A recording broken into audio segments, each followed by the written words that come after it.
রাজ্যে আরও এক মন্ত্রীর বাড়িতে ইডি। সাত সকালে বোলপুরে চন্দ্রনাথ সিনহার বাড়িতে ইডির তল্লাশি অভিযান।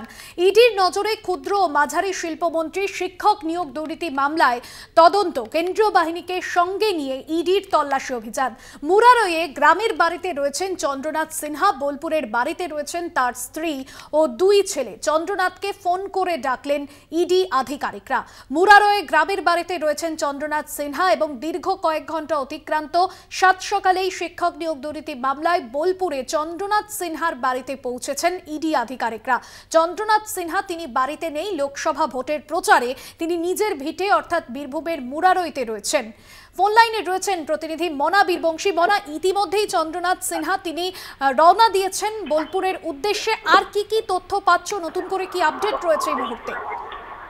দেখো, নতুন করে আপডেট বলতে এই মুহূর্তে দাঁড়িয়ে ছবি কিন্তু একই রকম রয়েছে। তার কারণ তুমি বুঝতে পারছো যে সকাল 9টা থেকে এখন ঘড়ির কাঁটায় 11টা বেজে গেল, অর্থাৎ প্রায় ঘন্টা দুয়েক কিন্তু অতিক্রম করে গেছে। এখনো পর্যন্ত সকালের 9টার যে চিত্রটা দেখেছিলাম আমরা, সেই একই চিত্র কিন্তু এই মুহূর্তে বোলপুরের নিচুপুটি 21 নম্বর ওয়ার্ড বোলপুর পুরসভার বোলপুরের তৃণমূল বিধায়ক রাজ্যের মন্ত্রী চন্দ্রনাথ সিংহের বাড়ির সামনে চিত্রটা আমরা দেখতে পাচ্ছি যে কেন্দ্রীয় বাহিনীর যারা জওয়ান তারা কিন্তু মন্ত্রীর চতুর্দিকে যে বাড়ির চতুর্দিকে কিন্তু তারা কিন্তু এই মুহূর্তে ঘিরে রেখেছেন। ভেতরে আমরা যেটা জানতে পারছি যে 6 সদস্যের কেন্দ্রীয় এজেন্সির ইডির আধিকারিকরা কিন্তু ভেতরে রয়েছেন। এবং তুমি জানো, যেহেতু মন্ত্রী চন্দ্রনাথ সিংহ তিনি তার নিজ বাড়িতে অনুপস্থিত, এই মুহূর্তে তিনি মুরারয় তার যে গ্রামের বাড়ি অর্থাৎ কলহপুর গ্রাম, সেখান থেকে নাকি তিনি রওনা দিয়েছেন। ইডির আধিকারিকরা তাকে ফোন করেছিলেন এবং তিনি বোলপুরের উদ্দেশ্যে রওনা দিয়ে দিয়েছেন। তিনি রাস্তায় রয়েছেন, কিছুক্ষণের মধ্যেই হয়তো উনি এসে বোলপুরের নিচু পৌঁছে যাবেন। দেখো, তার পরবর্তী পর্যায়ে যে সেটি হচ্ছে অবশ্যই এজেন্সি এনফোর্সমেন্ট ডিরেক্টরেটের আধিকারিকদের তরফ থেকে মন্ত্রী চন্দ্রনাথকে সিংহকে তাকে জিজ্ঞাসাবাদ করা হতে পারে। জিজ্ঞাসাবাদ তাকে করবে, তার কারণ তুমি জানো যে সকাল থেকেই তারা এখানে রয়েছেন। মূলত চন্দ্রনাথ সিংহর সাথে তারা কথা বলবেন, তার কারণ তুমি জানো যে বিশেষ করে যে বিষয়টি এই মুহূর্তে দাঁড়িয়ে উঠে আসছে সেটি হচ্ছে শিক্ষক নিয়োগ দুর্নীতি কাণ্ড।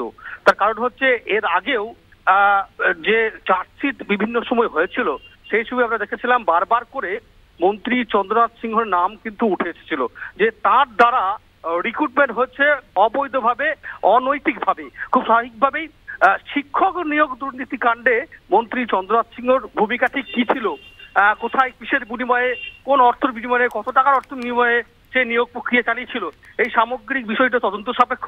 কেন্দ্রীয় তদন্তকারী এজেন্সির যারা আধিকারিকরা রয়েছেন, ইডির আধিকারিকরা, তারা মন্ত্রী চন্দ্রনাথ সিংহকে সরাসরি জিজ্ঞাসাবাদ করতে চাইছেন। খুব স্বাভাবিকভাবেই এখন শুধু আসার অপেক্ষা মন্ত্রী চন্দ্রনাথ সিংহর। তিনি আমরা যেটা সূত্র মারফত জানতে পারছি, আমরা একটি বিশেষ সূত্র মারফত জানতে পারছি, তিনি তার যে গ্রামের বাড়ি মুরারয়ের যে কলহরপুর গ্রাম, সেখান থেকে রওনা দিয়েছেন। তিনি রামপুরহাট হয়ে আমোদপুর সাঁইথিয়ার যে রাস্তা হয়ে তিনি কিন্তু বোলপুরে আসছেন এবং তিনি কেন্দ্রীয় এজেন্সির মুখোমুখি হবে। তবে পরবর্তী পর্যায়ে ঠিক ছবি কোন দিকে দাঁড়ায় সেদিকে আমাদের নজর থাকবে। তবে অবশ্যই তোমাকে বলে রাখা ভালো, তুমি বুঝতেই পারছো যে বছর দুয়েক আগে বীরভূম জেলা তৃণমূল কংগ্রেসের সভাপতি Anubrata Mondal cattle smuggling, money laundering ঘটনায় তিনি কিন্তু গ্রেপ্তার হয়ে এই মুহূর্তে তিহার জেলে বন্দী রয়েছে। তার যে পাড়া অর্থাৎ কেষ্টমণ্ডলের যে পাড়া নিচুপটি, সেই নিচুপটিতেই তার বাড়ি থেকে ঢিলছোড়া দূরত্ব মন্ত্রী চন্দ্রনাথ সিংহের বাড়ি। অনুব্রত মণ্ডলের অত্যন্ত ঘনিষ্ঠ হিসেবে পরিচিত। তার বাড়িতে এখনো পর্যন্ত সেখানকার স্থানীয় তৃণমূল নেতৃত্বের তরফে কি কোনো প্রতিক্রিয়া মিলেছে এ বিষয়ে? এখনো পর্যন্ত কোনো নথি কিছু কি হাতে এসেছে ইডি আধিকারিকদের? দেখো, তুমি জানো যে কেষ্টহীন বীরভূম জেলায় তৃণমূল সুপ্রিমো মমতা বন্দ্যোপাধ্যায় 5 সদস্যের কোর কমিটি গঠন করে দিয়েছেন। এই 5 সদস্যের কোর কমিটির অন্যতম সদস্য সিউড়ির তৃণমূল বিধায়ক, তিনি জেলা তৃণমূল কোর কমিটির আহ্বায়ক।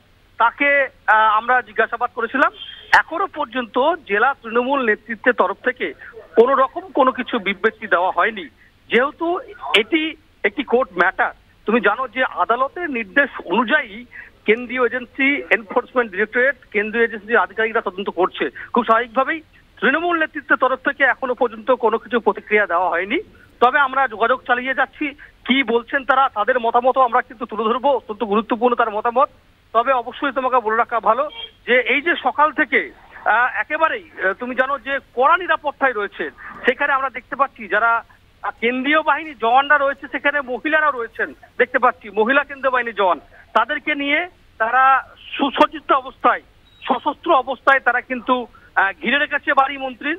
এবং যাতে বুঝতে পারছো, যেহেতু একজন হেভি ওয়েট নেতা মন্ত্রী চন্দ্রনাথ সিংহ, তার একটা যথেষ্ট প্রভাব কিন্তু জেলা জুড়ে রয়েছে। খুব স্বাভাবিকভাবেই কোনো রকম অপ্রীতিকর পরিবেশ যাতে না তৈরি হয় সেই বিষয়টাও সুনিশ্চিত করছে নিরাপত্তা বাহিনীরা। এবং তুমি জানো যে সন্দেশখালী থেকে তারা কিন্তু শিক্ষা নিয়েছিল শাহজাহানের বাড়িতে তল্লাশি অভিযান চালাতে গিয়ে কিভাবে আক্রমণের শিকার হয়েছিল। খুব স্বাভাবিকভাবেই এই বিষয়টা তারা কিন্তু নিশ্চিত করছে। তবে অবশ্যই ওলাকা ভালো, এই যে ইডির হানা বোলপুরে আবারও নতুন করে গোটা জেলা জুড়ে, শুধু বোলপুর নয় গোটা জেলা জুড়ে কিন্তু এই মুহূর্তে চাঞ্চল্যকর পরিবেশ। যেহেতু লোকসভা নির্বাচনের নির্ঘণ্ট প্রকাশ হয়েছে, বিভিন্ন রাজনৈতিক দল প্রচারে বেরিয়েছেন, ঠিক সেই রকম জায়গায় এই মুহূর্তে দাঁড়িয়ে মন্ত্রীর বাড়ির বীরভূমে সেই ঘটনায় কিন্তু এলাকায় যথেষ্টই কিন্তু চাঞ্চল্যকর পরিবেশ, সেটা কিন্তু বলা যেতে পারে। একদমই ধন্যবাদ মনা।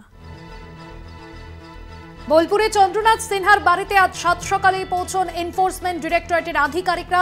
ইতিমধ্যেই তল্লাশি অভিযান চলছে, প্রায় 2.5 ঘন্টার উপর অতিক্রান্ত হয়েছে।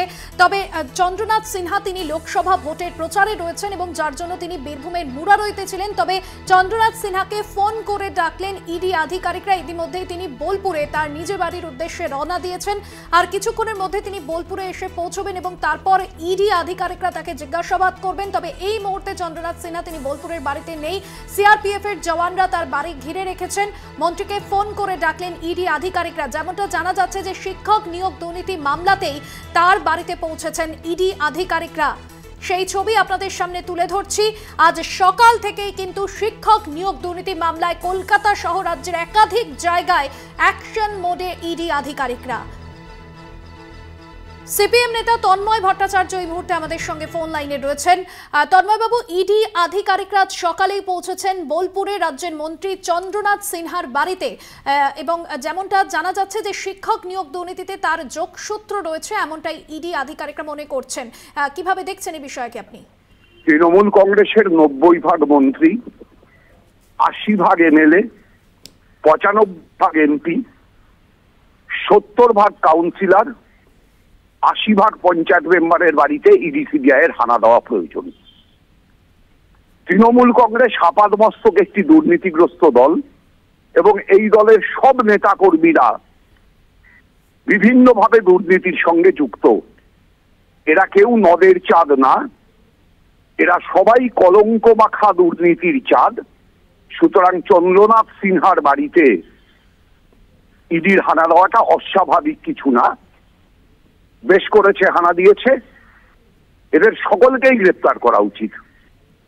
ইডি একটু বলতে পারবে স্পষ্ট করে মুখ্যমন্ত্রীর বাড়িতে কবে হানা দেবে? 75-25-এর 75 তো মুখ্যমন্ত্রীর ঘরে গেছে, সেই হানাটা কবে হবে? বেশ, ধন্যবাদ আপনাকে। সিপিএম নেতা তন্ময় ভট্টাচার্য ছিলেন আমাদের সঙ্গে ফোন লাইনে। বোলপুরে মন্ত্রী চন্দ্রনাথ সিনহার বাড়িতে ইডির তল্লাশি অভিযান। মুরারইতে গ্রামের বাড়িতে ইতিমধ্যেই রয়েছেন চন্দ্রনাথ সিনহা। তাকে ফোন করে ডেকেছেন ইডি আধিকারিকরা এবং আর কিছুক্ষণের মধ্যেই তিনি সেখানে তার বাড়িতে এসে পৌঁছচ্ছেন, কারণ ইতিমধ্যে বোলপুরের উদ্দেশ্যে রওনা দিয়েছেন তিনি। আজ সকাল থেকেই শিক্ষক নিয়োগ দুর্নীতি কাণ্ডে রাজ্যের বিভিন্ন জায়গায় তল্লাশি অভিযানে ইডি। বোলপুরের তৃণমূল বিধায়ক তথা রাজ্যের মন্ত্রী চন্দ্রনাথ সিংহের বাড়িতে পৌঁছেছেন ইডি আধিকারিকরা। শুক্রবার সকালেই তার বাড়িতে পৌঁছয় কেন্দ্রীয় তদন্তকারী সংস্থা। চন্দ্রনাথ সিনহার নিচুপট্টির বাড়িতে পৌঁছন ইডি আধিকারিকরা। ইতিমধ্যে কেন্দ্রীয় বাহিনী তারা ঘিরে ফেলেছে বাড়িটিকে এবং ইডি সূত্রে যে খবর পাওয়া যাচ্ছে, রাজ্যের নিয়োগ দুর্নীতি মামলার তদন্ত চলাকালীন চন্দ্রনাথ সিনহার নাম উঠে এসেছে। আর তারই পরিপ্রেক্ষিতে কেন্দ্রীয় তদন্তকারী সংস্থার আধিকারিকরা তার বাড়িতে রয়েছেন। এই মুহূর্তে নিজের বাড়িতে নেই চন্দ্রনাথ সিনহা। বিজেপি মুখপাত্র শ্রমিক ভট্টাচার্য রয়েছেন এই মুহূর্তে আমাদের সঙ্গে ফোন লাইনে। শ্রমিক বাবু, ইতিমধ্যে বোলপুরে রাজ্যের মন্ত্রী চন্দ্রনাথ সিনহার বাড়িতে পৌঁছেছেন ইডি আধিকারিকরা। নিয়োগ দুর্নীতির সঙ্গে যোগসূত্র পাচ্ছেন ইডি আধিকারিকরা। যদিও শাসক দল তৃণমূল কংগ্রেস বলছেন যে রাজনৈতিকভাবে হাতিয়ার করা হচ্ছে ভোটের আগে, এই বিষয়কে কিভাবে দেখছেন আপনি? দেখুন, এই রাজনৈতিকভাবে হাতিয়ার করা কিংবা রাজনৈতিক প্রতিহিংসা, পলিটিক্যাল ভেন্ডেটা, এই শব্দ শুনতে শুনতে তো পশ্চিমবঙ্গের মানুষ অভ্যস্ত হয়ে গেছে। প্রশ্ন হলো, ইডি বা সিবিআই এমন কোন জায়গায় অভিযান চালিয়েছে যেখানে খালি হাতে তাদের ফিরতে হয়েছে? তদন্ত চলছে মহামান্য আদালতের নির্দেশ এবং নজরদারিতে, কোর্ট মনিটরড এনকোয়ারি। যদি কোনো জায়গায় মনে হয় রাজনৈতিক প্রতিহিংসা, তার জন্য আদালতের দরজা খোলা আছে, সোজাসুজি আদালতে চলে যান, সেখানে গিয়ে নিজেদের বক্তব্য জানান। দুর্ভাগ্য এটাই যে পশ্চিমবঙ্গের মানুষের দেহ করের টাকা নিয়ে বারবার তারা সুপ্রিম কোর্ট পর্যন্ত দৌড়চ্ছেন, নামি দামি আইনজীবীকে সেখানে দাঁড় করাচ্ছেন এবং ধারাবাহিকতা বজায় রেখে প্রতিবারই তিরস্কৃত হচ্ছেন, পরাজিত হচ্ছেন, রায় তাদের বিরুদ্ধে অবস্থানে চলে যাচ্ছে, তারা ফিরে এসছেন। ফলে তদন্ত চলবেই। তবে আমরা চাই এবার তদন্তটা শেষ হোক। চোর পুলিশ খেলা অনেক হয়েছে, ওই 2-5%, 15-25% এজেন্টের ধরে কোনো লাভ নেই। যাদের অনুমোদনে এবং অনুপ্রেরণায় এত বড় প্রাতিষ্ঠানিক লুট সম্ভব হলো, যারা 40,000 চাকরিকে বিক্রি করে দিয়ে স্কুল শিক্ষা ব্যবস্থাটাকে ধ্বংস করে দিল, যাদের কারণে স্কুলের ওপরে অভিভাবক এবং ছাত্রছাত্রীদের সম্পূর্ণ বিশ্বাস আগ্রহ চলে গেল, যাদের কারণে পিছন থেকে যে বেসরকারীকরণ বাড়ছে, দরিদ্র প্রান্তিক পরিবারের ছেলেমেয়েরা শিক্ষা থেকে বঞ্চিত হচ্ছেন, যারা বিশ্ববিদ্যালয় থেকে প্রাথমিক পর্যন্ত সমস্তটাকেই একটা খোলা বাজার বানিয়ে দিয়েছেন, এবার তাদের শাস্তি হোক। স্কুল, বিশ্ববিদ্যালয়, কলেজ নিজের ছন্দে ফিরুক, এটাই আমরা চাই। অনেক ধন্যবাদ জানাবো শ্রমিক বাবু আপনাকে। বিজেপি মুখপাত্র শ্রমিক ভট্টাচার্য ছিলেন ফোন লাইনে।